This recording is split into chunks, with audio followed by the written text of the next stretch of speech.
एक भक्त आया महाराष्ट्र का, वो कहने लगा जी एक सांगली शहर है महाराष्ट्र में, सांगली, और वहां कोई आपकी भक्त ज्ञान गंगा बांटे थे, और हम वो मेला लगा हुआ था हमारे धार्मिक, और मैं तो भगवान शंकर का पुजारी, उसके अतिरिक्त मैं किसी ने मानू नहीं था। हमारे साथ मेरा भाई था छोटा 10-12 वर्ष का, और हम सारा परिवार मत्था टेकने जावा थे शिव के मंदिर में, बड़ा मेला था वहां का। वह पुस्तक बेच रहा था तो उसमें लिखा हुआ था कौन ब्रह्मा का पिता है, कौन विष्णु की माँ, ये ऐसे ऐसे।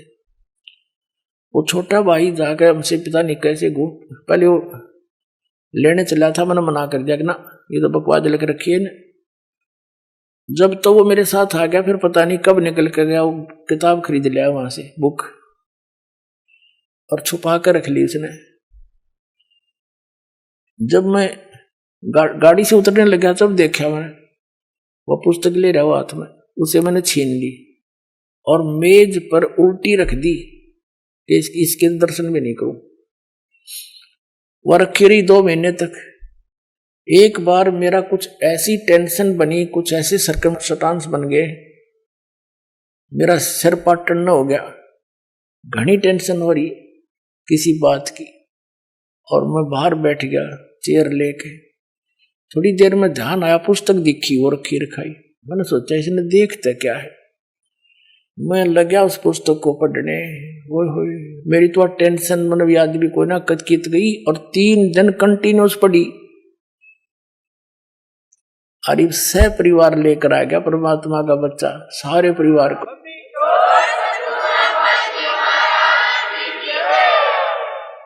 तो ये एक किस्म का परमाणु बन गया ये पुस्तक परमात्मा के ज्ञान की। अब वो उससे फिर रिश्तेदार में जाती है, वहां से ले गया सैकड़ों पुस्तक, सबको दूंगा एक एक, और प्यार से पढ़ाऊंगा, अपने कसम खाऊंगा, बताऊंगा सच्चाई क्या है, मेरे जैसे भ्रमित है सारे।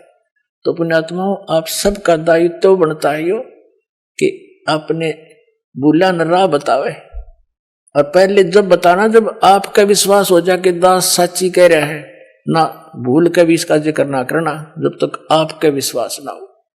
और विश्वास तो दास करा के छोड़ देगा, कोई बड़का का लेख है, भगवान के बताया हुआ ज्ञान, इसमें इतनी भी मेन मेख नहीं पा सकती, और ये स्वीकार करना पड़ेगा, एक दिन आएगा। तारा मंडल बैठ कर ये चांद बड़ाई खावे, उदय भया जब सूरज का स्यों तारों छुप जावे। अभी तक हम जिस भी देवी देव ने पूजे थे, हमने वो गणाए में मावान लगे था, और परमात्मा के इस ज्ञान की रोशनी में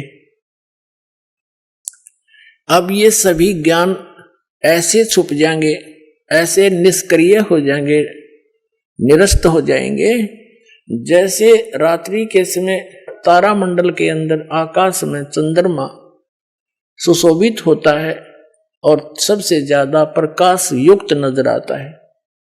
जब सूर्य उदय हो जाता है, वो रहता विद्यमान है पर उसका अस्तित्व नहीं रहता, हमारे लिए उसकी आवश्यकता नहीं रहती उस समय। तो अब ये सूर्य का उदय हो रहा है।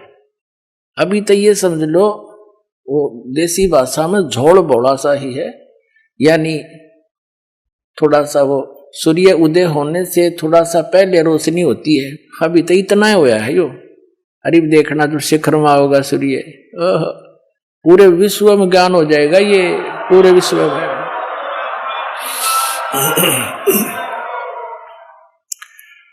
तो परमात्मा क्या बताना चाहते हैं कि आप यहाँ के वासी नहीं हो, आप सतलोक में रहा करते, वहां सारे सुख थे, और अपने पैर पर आप कुहाड़ा मार लिया। ये दास एक जूनियर इंजीनियर था इसमें, कंस्ट्रक्शन सिविल के अंदर, हरियाणा में इरिगेशन डिपार्टमेंट। तो वहां पर एक बहन अपने 2 बच्चों को लेकर मजदूरी करने आई हुई, और वह लड़की मजदूरों की जैसी नहीं लगे थी।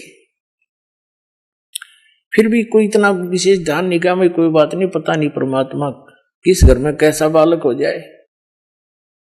फिर वो रो रही थी रोने लगी। कुछ देर बाद दूसरे तीसरे दिन जब हम दोबारा गए, उससे पूछ बैठा, भाई बहन क्या बात है, क्यों रो रही हो?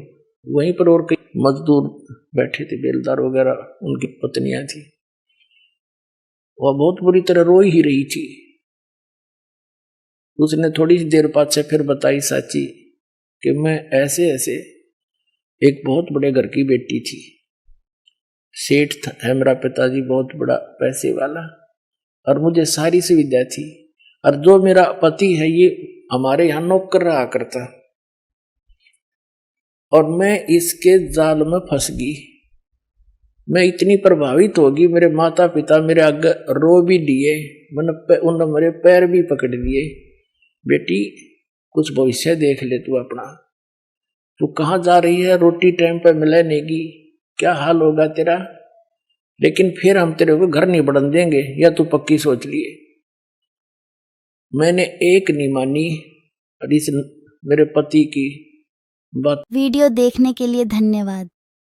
वीडियो को लाइक करें, शेयर करें और हमारे चैनल TD इंदौर को सब्सक्राइब ज़रूर करें।